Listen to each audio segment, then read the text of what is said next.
जी तो एनएसएफ की ईमेल आ गई। अब कैरियर ख़त्म है और आगे अब कुछ पता नहीं है कि क्या बनेगा। अस्सलाम वालेकुम, this is me Hasnainul Abideen. I am admission officer at Study Orbit Faisalabad. तो आज का हमारा जो टॉपिक है वो है एनएसएफ। तो आपको जैसे पता है कि एनएसएफ की ईमेल्स आजकल काफ़ी स्टूडेंट्स को रिसीव हो रही हैं और उनके ऊपर हमें काफ़ी ज़्यादा जो है बच्चों से इंक्वायरीज़ आ रही हैं कि सर ये एनएसएफ की ईमेल आ गई है, तो अब हमारे कैरियर का क्या बनेगा, अब आगे हम क्या करेंगे, क्या हमारा वीज़ा रिजेक्ट हो गया है, क्या हम अब यूके जा सकते हैं या नहीं जा सकते। तो आज इस तरह के जो सवालात हैं उनको इंशाल्लाह कवर करेंगे और लेट्स सी देखते हैं आज हम किस नतीजे पर पहुंचते हैं। तो चलिए शुरू करते हैं। जी जैसे कि मैंने आपको बताया, एनएसएफ अगर हम इसको एब्रीवेट करें तो इसका जो फुल फॉर्म बनती है वो है नॉर्थ स्ट्रेट फॉरवर्ड केस। तो इसका मतलब देखिए, सबसे पहले ये होता है कि आप जब वीज़ा फ़ाइल कर रहे हैं अपना, तो ये ईमेल हमेशा आपको वीज़ा फ़ाइल करने के बाद ही आएगी। आपने एक चीज़ अपने माइंड से निकाल देनी है। जो स्टूडेंट्स हमें कहते हैं कि ये ईमेल जो है वो हमें यूनिवर्सिटीज़ की तरफ से आई है, ऐसा नहीं होता। ये जो ईमेल आपको आती है ये आपको आपका जो एम्बेसी होती है आपको उनकी तरफ से रिसीव होती है और इसके पीछे कुछ वजूहात होती हैं। जैसे कि अगर हम बात करें, कुछ स्टूडेंट कहते हैं कि जी पहले मैं स्टूडेंट की बातों को ही आपके सामने रखना चाहूँगा ताकि वो भी आज हमारी इस वीडियो के थ्रू क्लियर हो जाएं। उनके जो कंसर्न हैं, उनके दिमाग में जो कुछ सवालात उनको तंग करते हैं, इंशाल्लाह वो भी साथ क्लियर हो जाएंगे। तो सबसे पहले बात करते हैं, जैसे कि स्टूडेंट अब आते हैं हमारे पास, वो कहते हैं जी सर लगता है मेरा जो है ना, मेरे एडमिशन ऑफिसर ने मेरी कोई डिटेल गलत पुट कर दी है मेरे एप्लीकेशन प्रोसेस में।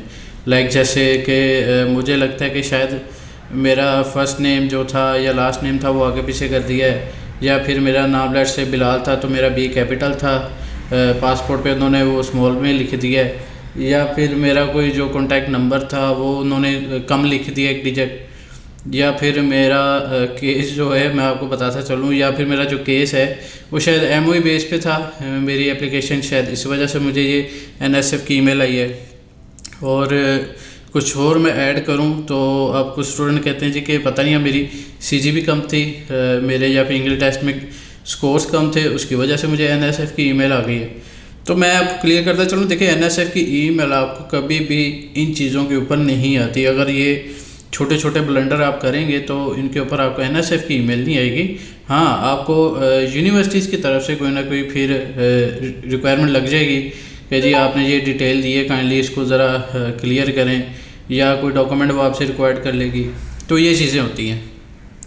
तो एनएसएफ की अगर हम बात करें तो वो देखिए उसके नाम से एक चीज़ क्लियर हो रही है, नॉट स्ट्रेट फॉरवर्ड केस। इसका मतलब ये होता है कि जब आप एम्बेसी में अपना वीज़ा जो है या अपना पासपोर्ट है वो सबमिट करवा कर आए हैं और वीज़ा लगवाने के लिए, तो एट द टाइम जब एम्बेसी में किसी ऑफिसर ने आपकी फ़ाइल के ऊपर वर्किंग स्टार्ट की आपको वीज़ा ग्रांट करने के लिए, तो उसको आपकी कुछ इन्फॉर्मेशन जो है वो मसूल नहीं हुई, जो उसको चाहिए थी वो आपने मेंशन नहीं की, वो मिस आउट हो गई है। तो इन दैट केस कि आपको वो एनएसएफ की ईमेल आएगी। तो इसका मतलब हरगिज़ ये नहीं है कि आप अब यूके ट्रैवल नहीं कर सकते या आपका अब वीज़ा नहीं लग सकता। आपने इसके बारे में परेशान नहीं होना। देखें, ये जो एनएसएफ की ईमेल होती है ना, या तो कुछ टाइम ये भी होता है कि एम्बेसी आपसे थोड़ा सा वक्त रिक्वायर्ड कर रही होती है क्योंकि वो उसने आपकी एक वेरिफिकेशन करनी होती है। अब जारी बात है, आपको पता है कि आपकी उस टाइम पे बैंक स्टेटमेंट की वेरिफिकेशन चल रही होती है, आपके एजुकेशन डॉक्यूमेंट की वेरिफिकेशन चल रही होती है, आपने एक्सपीरियंस लेटर दिए होते हैं उनकी वेरिफिकेशन चल रही होती है।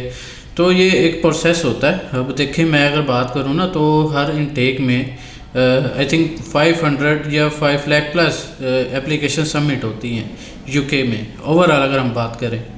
तो अब आप मुझे खुद बताएं, अगर 5 लाख एप्लीकेशन आपकी है यूके के लिए, तो कोई भी ऐसा ह्यूमन वहाँ पर नहीं बैठा हुआ जो आपकी एक एक फ़ाइल को पकड़ कर आपको वो जी सारा बड़ी डिटेल से वेरिफिकेशन करेगा हर चीज़ को। ऐसा नहीं होता। वेरिफिकेशन होती है लेकिन उसके पीछे कुछ ऑटोबॉट्स होते हैं, एआई सिस्टम्स हैं, एआई जनरेटेड चीज़ें हैं जो वो आपकी सिस्टम को, आपकी इन्फॉर्मेशन को कैचअप कर लेती हैं, और कोई डिटेल्स आपकी मिस होती है तो वो फिर फ़ौरन आपके ऊपर इंक्वायरी लगा देती हैं, तो कोई ना कोई फिर डॉक्यूमेंट आपसे रिक्वायर्ड करती हैं। देखें, अब ये एम्बेसी को पता है, एम्बेसी ने आपकी किन किन चीज़ों से फ़िल्टर आउट करके आपको NSF की ईमेल आपको सेंड करनी है। ये किसी को नहीं पता कि जी NSF की ईमेल किसको क्यों आएगी, ठीक है। ये एम्बेसी को पता है। ये एम्बेसी ने अपने तौर पे अपने पैरामीटर्स पे कुछ फ़िल्टर अप्लाई किए हुए हैं, उनके ऑटो बोट्स हैं, जिनकी वजह से आपकी फ़ाइल उनके रडार पे आएगी, और वो अगर आप उनके रडार पे आएंगे तो आपको NSF की ईमेल एग्जैक्टली रिसीव होगी। अब इससे देखें बचना कैसे है, इसको टैकल कैसे करना है। मैं आपको एक चीज़ बताऊं, जब भी देखें NSF की ईमेल आनी है, आपने काम डाउन रहना है। कभी आपने ये चीज़ नहीं देखनी कि अब NSF की ईमेल आ गई तो आप डिप्रेशन में चले जाएं, एंजाइटी में चले जाएं, जी मेरा कैरियर क्या बनेगा, UK में ट्रैवल नहीं कर सकता। ऐसा नहीं है, आपने थोड़ा सा स्टे करना है।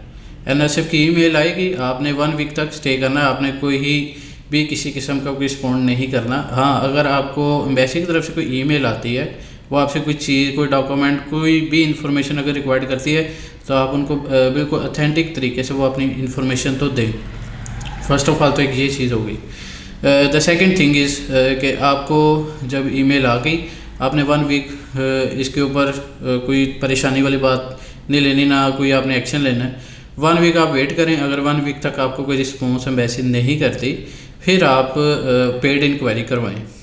अगर आपको पेड इंक्वायरी के बाद भी कोई ऐसा आंसर मिलता है एम्बेसी की तरफ से जिसकी आपको समझ नहीं आती, या फिर एम्बेसी आपको ज़रा वेट करवाती है, तो आप बिल्कुल वेट करें। आपने बिल्कुल एम्बेसी के पीछे नहीं भागना। आप जितना एम्बेसी में जाकर या एम्बेसी को पेड इंक्वायरियाँ करवा कर अपनी फ़ाइल को हाईलाइट करेंगे, वो उतना ही आपके लिए जो मसला है वो क्रिएट हो सकता है, ठीक है। तो एक दफ़ा पेड इंक्वायरी करवाएं 1 वीक के बाद। अगर आपको स्टिल एम्बेसी वेट करने का कहती है तो आप वेट करें।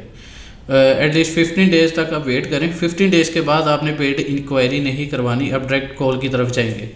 एम्बेसी में आप डायरेक्ट कॉल करवाएंगे और अपनी इन्फॉर्मेशन वहाँ से कैचअप करेंगे कि आपका प्रोसेस इस वक्त कहाँ पे होल्ड है और किस बेस पे आपका NSF की ईमेल आई है, और एम्बेसी को क्या चीज़ है जो रिक्वायर्ड है वो आप उसको मीट करें।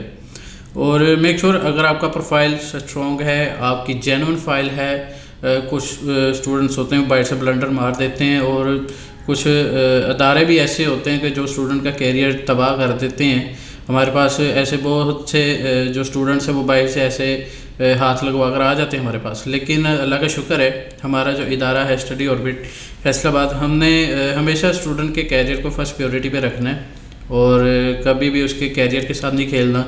ज़ाहिर सी बात है, अगर एक स्टूडेंट है वो एक हैंडसम अमाउंट लगा रहा है UK के लिए, तो अपना उसने कैरियर प्लान करना है, उसने UK के जाके अपनी स्टडी को कंप्लीट करना है, अपना आगे फर्दर कोई कैरियर को प्लान करना है। तो हमारे इदारे में ये चीज़ें नहीं चलेंगी। हम हमेशा अगर डॉक्यूमेंट हमारे पास कोई फेक आ जाए तो हम उस स्टूडेंट को कभी प्रोसीड नहीं करेंगे। अगर यूनिवर्सिटीज़ हमारे ऊपर कुछ एंटी रिक्वायरमेंट्स है, अगर हम उनको मीट नहीं करेंगे, उनके ऊपर से हम बाईपास करेंगे, तब भी हम इस एप्लीकेशन को कभी प्रोसेस नहीं करेंगे। चाहे हमारा स्टूडेंट वो वेस्ट होता है नहीं होता, मैं तो कहता हूँ वो जेन्युइन स्टूडेंट ही नहीं है जिसके पास डॉक्यूमेंट ही फेक है। तो इन चीज़ों से बचें। स्टूडेंट्स को भी चाहिए जेन्युइन तरीके से ही, किसी की बातों में ना आए, वो क्या कह रहा है, वो उसने कैसे कर दिया, वो ये कर रहा है, किसी की बातों में नहीं आना। जो ऑथेंटिक तरीके होते हैं वो आपको पता है। आप किसी अच्छे किसी अच्छे एडमिशन ऑफिसर से, किसी अच्छे ऑर्गेनाइजेशन से कांटेक्ट करें और जाकर वहाँ पर आप कंप्लीट डिटेल्स लें, और जैसे वो आपको अच्छे तरीके से गाइड करते हैं उनके तरीके से चलें, और इंशाल्लाह कभी भी आपको इस तरह के मसाइल्स को फेस नहीं करना पड़ेगा। तो होप सो ये आज हमने जो बात की वो की है NSF के ऊपर। होप सो कि आपको काफ़ी हद तक क्लियर हो गया होगा कि NSF की ईमेल्स क्यों आती हैं, ये होती क्या है, और इसको हम कैसे टैकल कर सकते हैं, और इससे आपने परेशान होना या नहीं होना। आपका कैरियर इससे बिल्कुल तबाह नहीं होगा, ना ज़ाया होगा, ना इनटेक भी मिस नहीं होगा, ठीक है। बात इतनी सी है कि आपने जेन्युइन तरीके से चलना है, ऑथेंटिक तरीके से, ठीक है। तो ये थी आज की हमारी वीडियो। इंशाल्लाह आपसे दोबारा नेक्स्ट वीडियो में दोबारा मुलाकात होगी। अभी के लिए अल्लाह हाफिज़।